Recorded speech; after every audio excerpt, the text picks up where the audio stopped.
Welcome to our lesson today, guys. So what we're going to be looking at now that we've revised all of the formula from the junior cert that we've done, and again, before we ever start any revision or new learning on coordinate geometry, I would get my log tables and I would open them to page 18. And what I'd see on page 18 is all of my formula. So yesterday in the last tutorial we went over using the slope formula, the distance formula, the midpoint formula and the two equation of the line formula. Now what we're going to be doing today is we're going to be taking the slope formula and going into deeper, in-depth knowledge about the slope. So as we've said, we have this formula for the slope. The letter we use in maths to represent the slope is little m. Little m is equal to y2 minus y1 over x2 minus x1 when we have 2 points. Or we can use the other formula that we learned in the junior cert, which is when we have a graph, we can draw a right angle triangle and use rise over run. Okay, and we're going to be looking at that in some of our examples later on. Now, when we're looking at the details to do with the slope, generally what we're looking at is parallel and perpendicular lines. Now we know two parallel lines are two lines that will never meet, and they are always the same distance apart from each other at any point on the line. They run like train tracks and they're never going to meet. And the reason why that's the case is because if you have two parallel lines, the slopes are always the same. So the way we write that in maths is that m1 is equal to m2. The slopes are always the same. Now guys, that's a rule that we need to know. It's not in the log tables. We need to remember that if we have two parallel lines, that the slopes are always the same. The slopes equal. However, if we have two perpendicular lines, now remembering from the junior cert again, two perpendicular lines is when two lines, line 1 and line 2, meet at a point, and the point they meet at is at right angles to each other. Okay? Which means if we have two at right angles to each other, then there is two perpendicular lines and the product of their slope, product remember means multiply, of their slope is -1. So if I have two perpendicular lines and they multiply their slopes, we get -1, which is where we get the rule m1 times m2 equals -1.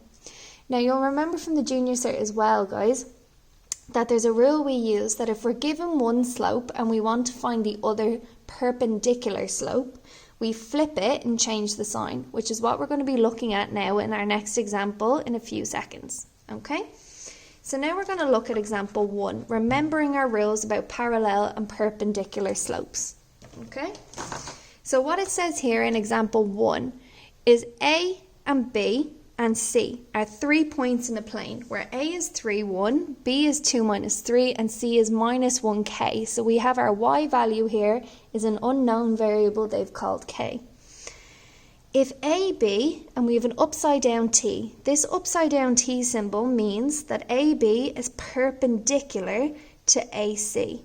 So AB is perpendicular to AC.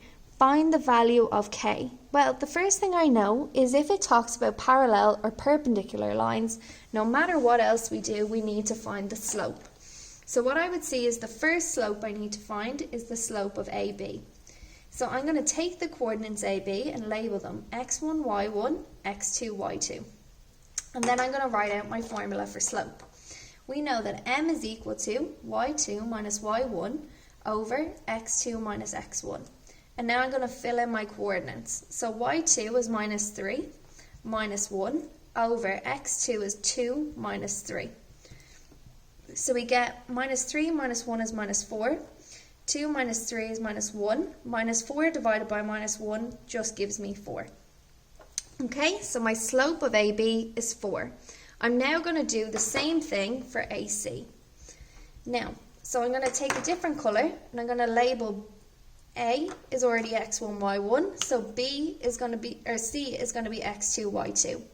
Again, I write out my formula. Little m is equal to y2 minus y1 over x2 minus x1. Okay, so I have k take away 1 all over -1 minus 3. So I have k minus 1 all over -4. Now, I can't go any further than this because there's a k involved.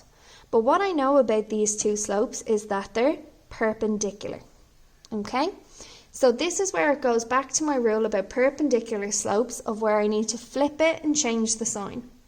So if AB has the slope of 4, that's really a 4 over 1, because any whole number can be written as a fraction by just putting it over 1. So if I flip this, my perpendicular slope of AB should be minus 1 over 4. Because I flipped it to get 1 over 4, it was positive, so I changed the fraction to a negative. So it's minus a quarter. Which means if they're telling me that AC is perpendicular to AB, that means the slope of AC should be equal to minus 1 over 4. So I'm now going to say, therefore, K minus 1 all over minus 4 is equal to minus 1 over 4. So the first thing I would do on each side is multiply by minus 4 to get rid of the fraction on the bottom. So I'm going to multiply by minus 4, multiply by minus 4. What I'd see here is my minus 4 and my minus 4 cancel, my 4 and my 4 cancel, which leaves me with K minus 1 is equal to minus 1 by minus gives me a plus 1. Okay, I'm going to bring my minus 1 over, which means he's going to turn into a plus, or I'm going to plus 1 to both sides, whichever you prefer. So K is equal to 1 plus 1, so K is just equal to 2. And that's how I can use the property of a perpendicular slope by flipping it and changing the sign to find that unknown value K. Now guys, there was a lot in that, so take a minute, go back over it, go back through it, add it to your notes, and then we're going to try a few questions. Thanks guys.